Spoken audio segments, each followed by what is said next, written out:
안녕하십니까. 여러분과 함께 성장해가는 채널 성공학 개론입니다. 전기차 시장은 글로벌 최고 기업인 애플이 도전할 정도로 앞으로 큰 시장입니다. 지금까지는 테슬라의 동무대였다면 올해 하반기에는 중국 전기차 3인방이 선전을 하고 있습니다. 내년에는 글로벌 완성차 업체도 전기차가 쏟아져 나올 것으로 전망이 됩니다. 그야말로 전기차 대중화 시대로 접어드는 것입니다. 지금 현재 전기차 침투율을 보면 유럽은 10%대를 돌파했고 중국은 11월 들어서 침투율 8%를 넘어섰습니다. 작년에 10%대를 돌파했다가 정부 보조금이 줄어들자 10% 이하로 크게 떨어졌고 다시 상승하기 시작하는 것 같습니다. 혁신적인 제품의 사이클을 보면 침투율이 13% 정도 되면 대중이 소비하는 단계로 접어들었다고 볼 수 있습니다. 내년에 중국과 유럽은 10에서 20%를 유지할 것으로 보여 전기차 대중화 시대로 진입한다고 볼 수 있습니다. 전기차 시장 침투율이 3%, 5%인 지금까지는 1등인 테슬라만 생각하면 되지만 내년부터 전기차가 양적으로 팽창하는 대중화 시대가 시작하면 투자 대상도 확대할 필요성이 있습니다. 올해 개인 투자자들은 현대차 2.2조 원, 테슬라 3.1조 원을 매수를 했고 하반기 들어와서는 니오와 샤오펑을 많이 샀습니다.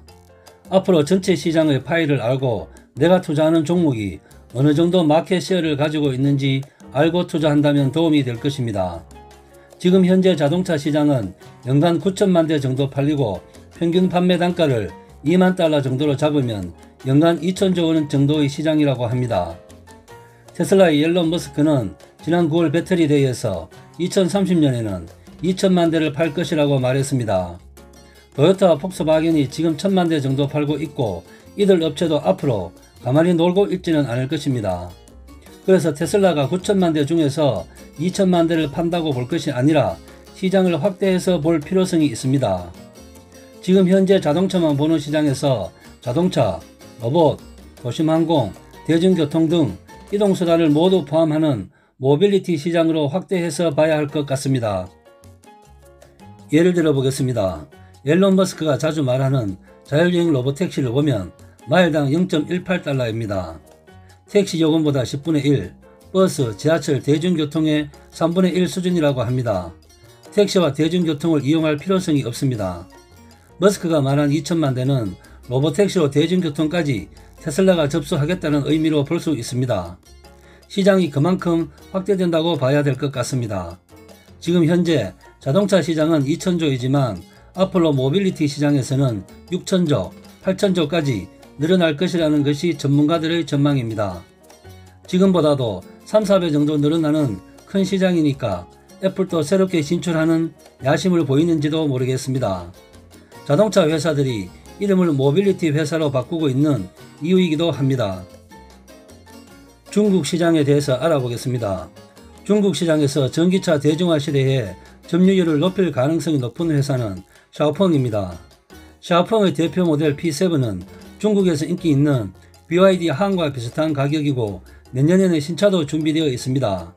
그래서 소프트웨어, 가격 경쟁력, 신차 모델, 3박자를 모두 갖추고 있어서 전기차 대중화 시대에 적합하다고 볼 수 있습니다. 대중화 시대에 중요한 것은 가격 경쟁력입니다. 현재 1위 테슬라보다 비싸면 가격 경쟁력이 떨어진다고 볼 수 있습니다.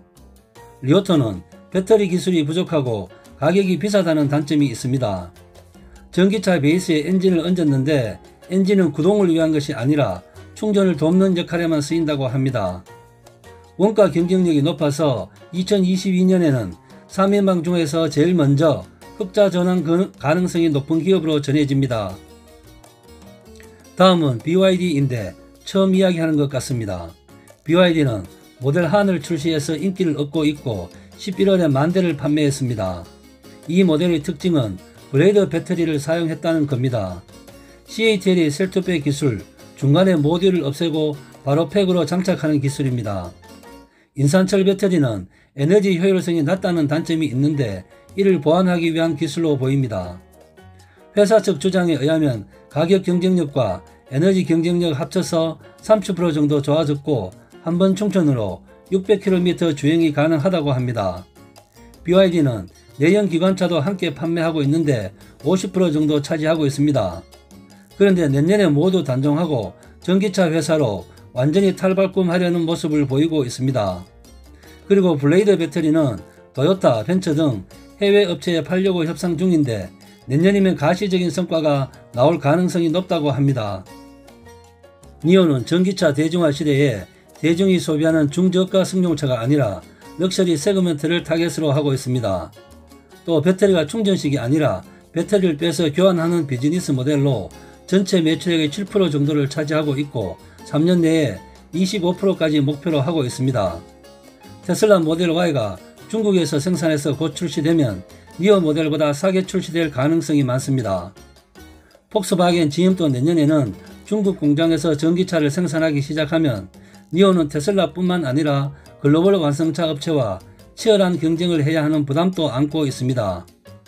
대중화 시대에는 가격 경쟁력이 중요한데 부담으로 작용할 가능성이 커 보입니다. 유럽 시장에 대해서 알아보겠습니다.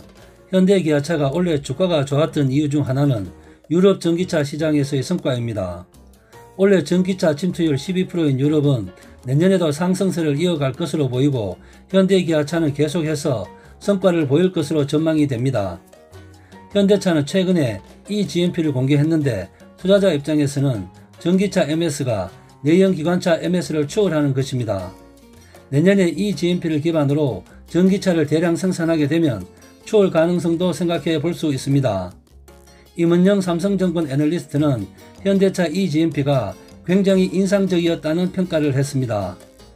대부분 업체가 하는 배터리 셀을 늘리고 줄이는 것도 인상적이었지만 배터리가 커다란 ESS 기능까지 갖춰 사계 충전을 하게 된다면 다른 차량에 충전을 하거나 내가 가진 전자제품도 충전이 가능한 배터리 서비스 모델로 발전할 수 있다는 가능성까지 언급했습니다. 또한 임 팀장은 모터 기술도 출력도 높였지만 감속기, 전력 반도체 등을 일체화해서 굉장히 컴팩트하게 만들어서 수출도 가능성도 언급을 했습니다. eGMP 기반으로 현대차는 아이오닉, 기아차는 C1이 내년에 나올 예정입니다. 투자자 입장에서는 기업 가치를 생각해야 하는데 전기차는 테슬라가 1등이니까 1을 기준으로 보겠습니다. PSR 기준으로 보면 테슬라는 14배 정도, 샤오펑은 20배 넘었다가 조정을 받아 16배, 니오 13배, 리오토는 10배입니다. BYD와 현대 기아차는 아직까지 전기차로 주식시장에서 완전히 평가되지 않은 것 같습니다. 내년에 비즈니스 모델에 변화가 생기고 전기차 회사로 재평가될 가능성이 높아 보입니다. 그래서 투자자 입장에서는 BYD와 현대 기아차를 고려해 볼 필요성이 있어 보입니다. 임은영 팀장은 현대차와 기아차 중에서 한 회사를 선택해야 한다면 라는 질문에 기아차를 선택했습니다. 이유는 유럽 시장에서 성장뿐만 아니라 내년에 인도에서 큰 실적을 기대해 볼 만하다고 했습니다. 여러분과 함께 성장해가는 채널 성공학 개론, 오늘의 핫 포인트입니다.